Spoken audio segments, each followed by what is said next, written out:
Hello everyone, welcome to GNU according to CD, that is Government of National Unity. So guys, this is the reason why I was saying the other time, even though I don't 100% agree with me, but for this purpose, for this task, the South African Police Service needs to be accompanied by the South African Defense Force. And hear me out. The reason being, guys, we must never forget this one factor. We are having people that are legally in this country. Okay, let's say they're even legal, but also there are illegal foreigners that are in our country, and most of whom have crimes back in their home countries. They are looked for or hunted down, probably the most wanted, some of whom also they are guerrillas back in their home countries.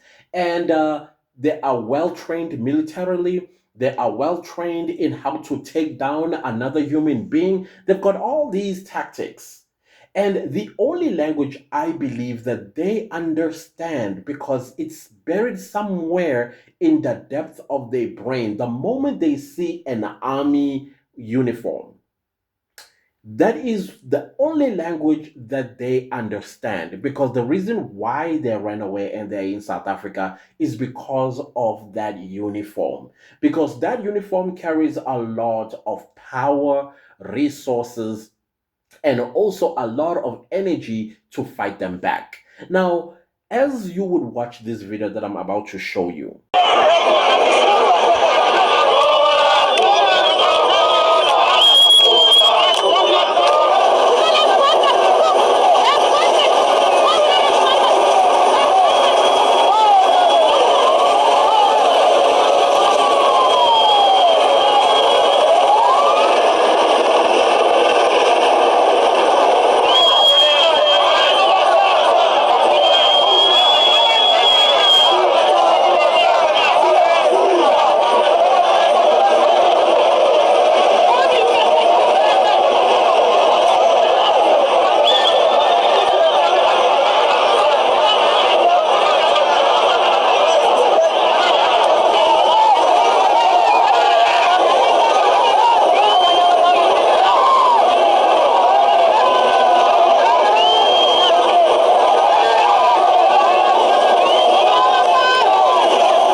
it's no surprise. Now, from what I understand, if you go back to the 1994 in Rwanda, the thing, I don't want to use the word because YouTube might flag the video.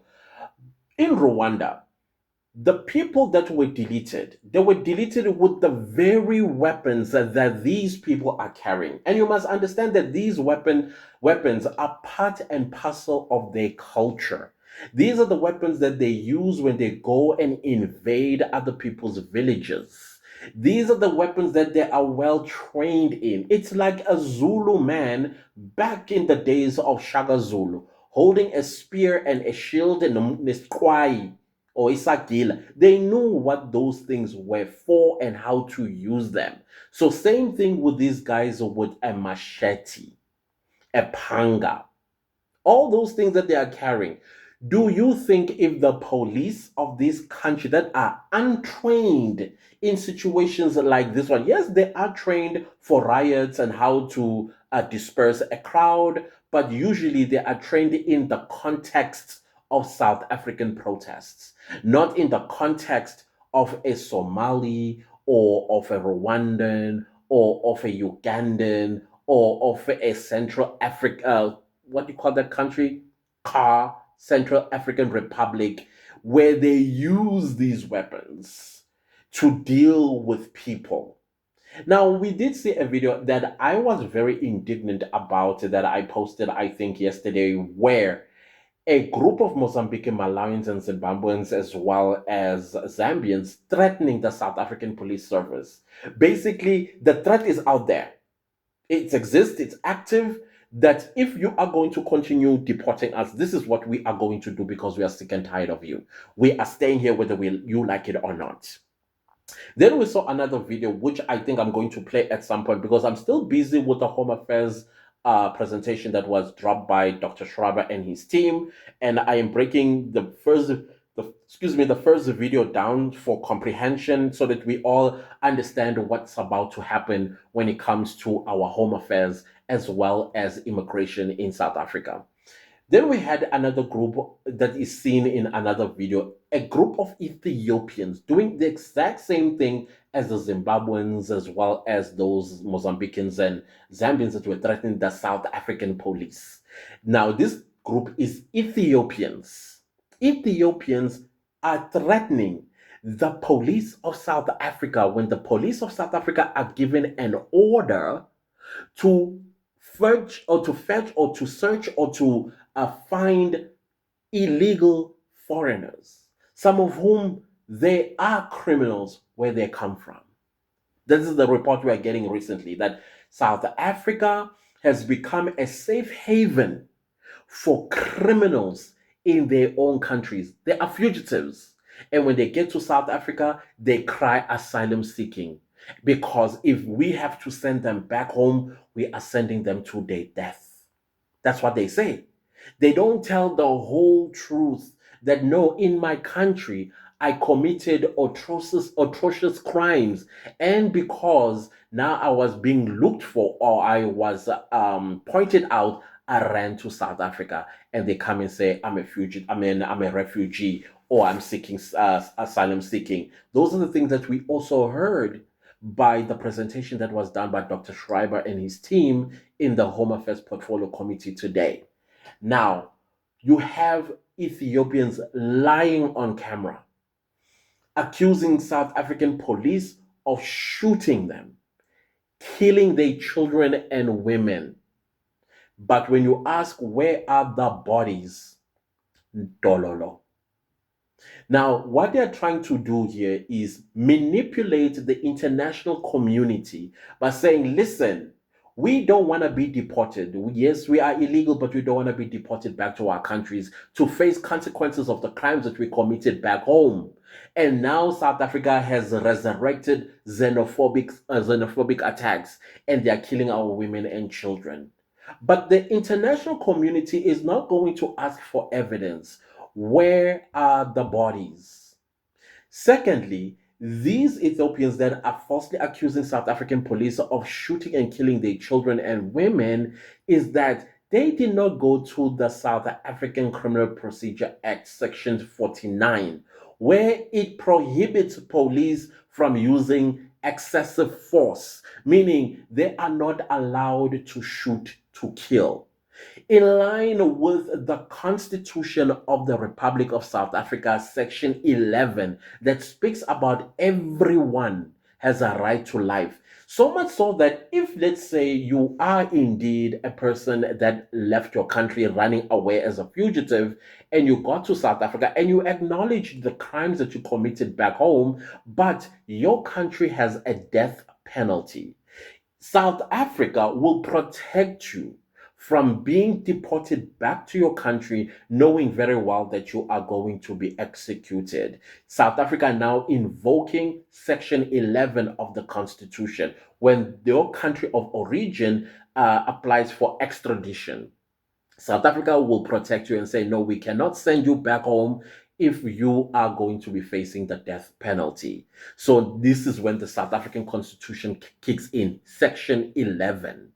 So now come back to these Ethiopians that are saying South African police are shooting and killing their women and children. Why didn't they first look at what does the law say? Why is it that South African police do not shoot to kill? because it's in our Criminal Procedure Act. It's section 49, if I stand corrected. I stand corrected. Let me just put it that way. But it's in the Criminal Procedure Act. It's also, this one I'm very sure about. It's also in our Constitution, section 11 of the Constitution. Everyone, by everyone, it doesn't say citizens have the right. It says everyone. So that also includes anybody that's running away from their country, having committed a heinous crime. And then they know if they go to South Africa, they are going to be protected by the Constitution of the Republic. Because South Africa, according to our Constitution, we are not supposed to send anybody that has committed a heinous crime in their countries to face the death penalty. Right? That section basically talks about that. That is why also we don't have the death penalty. It was abolished because of this very section of the Constitution in 1995. So now, where are the bodies of those children and women that these Ethiopians are saying that South African police have perpetuated against them? Now we are having Somalians with machetes threatening the South African police. Now, in case you are thinking, but yet the police are shooting, no, no, no, no, the police are shooting tear gas and blank bullet. What do you call those bullets again? They're not deadly. They just cause pain. Those are to control riots, to control a crowd that is illegally gathered on the streets because of whatever reason. So they use tear gas and they will use those. I don't know what those bullets are called, but they're quite painful, I must say. But anyways, the point that I'm trying to make here is we are under siege, whether we like it or not. And this, what you are seeing, could actually escalate worse than what we are looking at because they are going to go and regroup. Remember, some of these guys are trained army back in their home countries. They are trained or former child soldiers back in their own countries. And they will find a way on how to subdue the South African police. And once they subdue the South African police, then what? Then what? That is why take the language that they understand better than anything, the army. Let the army accompany the South African police. This that you are looking at, or you just watched in this video, it happened in Mayfair as well as Fordsburg. If you remember very well, the Pakistanis, they did make a threat and said, if you come to my area, imagine a whole Pakistani, or was it a Bangladeshi, you come to my area, you will see what we'll do to you. Imagine, imagine, imagine. So now they have declared whatever it is that they've declared. They are going to regroup. Sooner or later, the South African police, we are going to be counting bodies coming on from the South African police side, not the illegal foreigners. But because South African police officers, as well, they are trained not to use excessive force, they will retrieve. They will retrieve shooting. What do you call this? Tear gas. Because once they start using live ammunition, the global community or the international community will have a say. So I am hoping that the South African police will not fall into this trap because that's exactly where they want you. They want you to start shooting live ammunition into their crowd so that they will say, look, what we've been saying. Right now, they don't have evidence. They will try to just retrieve, and then from there, regroup as the South African police. But this time around, come with the army. Because if you're not going to come with the army, they will not listen to you guys. You guys, another thing with the South African police, I've said in my previous video, it's the relationship, the corrupt relationship you've been having with these people to a point where they don't see you. They don't see you. The disrespect that they are showing you is what you have created for yourselves. Why? Because you were not safeguarding the people of South Africa. Instead, you were in their pockets. That is why they were thriving. Now, there's a lot that's going on. There is a lot that's going on in this country. And this video is just showing us I say this is just the tip of the iceberg. There is a mothership coming, and it's going to have all of our jaws on the floor. I am telling you, if the South African government does not deploy the army along with the police when they are going to do raids, watch and see. These guys are dangerous. They are showing you that they are dangerous. Sooner or later, that thing that they've always had in them will come out. And South African police are not trained for that. I'm telling you, South African police are not trained for that. South African police are trained in the context of South Africans rioting. They know how to subdue us due to the training. But when it comes to people that are coming from elsewhere with different experiences and tactics that they've learned while they were military or what do you call this, guerrilla military, come on, they will outdo the South African police. I'm just saying, from what I'm observing, it's scary. And this is going to escalate and it's going to go into the South African communities. South Africans are going to be slaughtered, just like how it happened in Rwanda 1994. You watch and mark my words. We are not being careful. We are really not being careful. Right now, we are sitting ducks of many of these illegal foreigners. They are busy planning. I am telling you, they are busy planning. Sooner or later, we are going to see their wrath. You'll see. Anyways, guys, I am still busy with the video that I told you about. I'm breaking them into comprehensive segments so that we can discuss each and every one of the things that were delivered today in Parliament by the Home Affairs Portfolio Committee. These are the things that needs to be done quickly.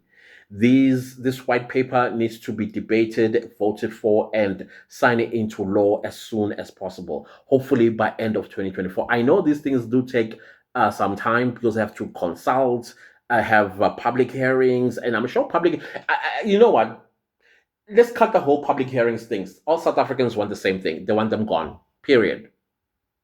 And also, which I'm going to mention in one of the videos, somebody said to me, we must not forget the women that marry foreign nationals.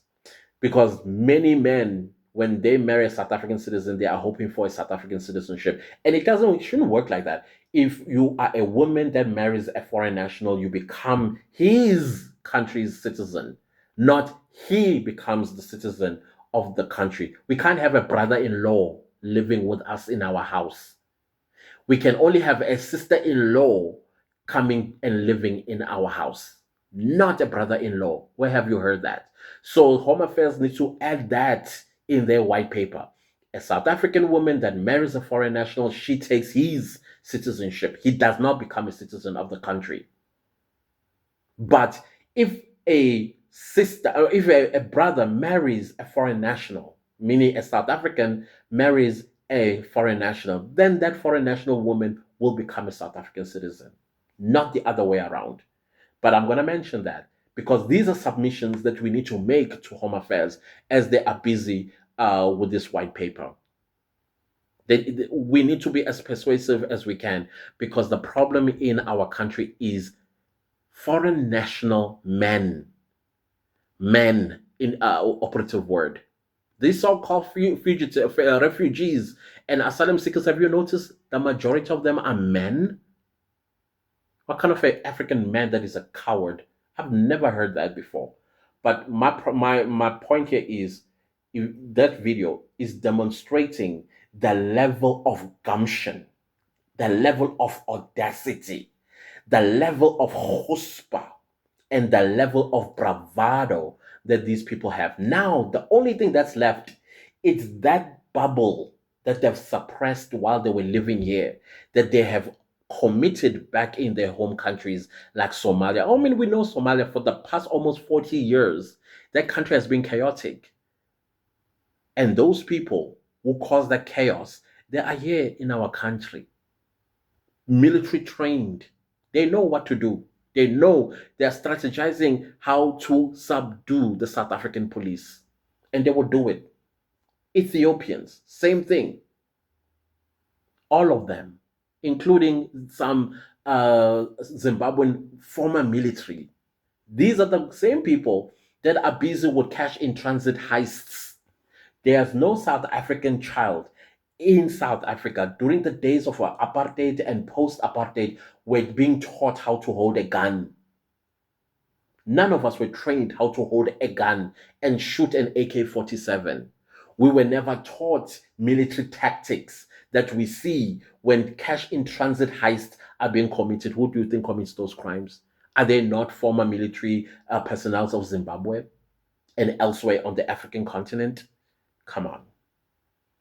Come on. You cannot tell me we are that stupid not to have seen that.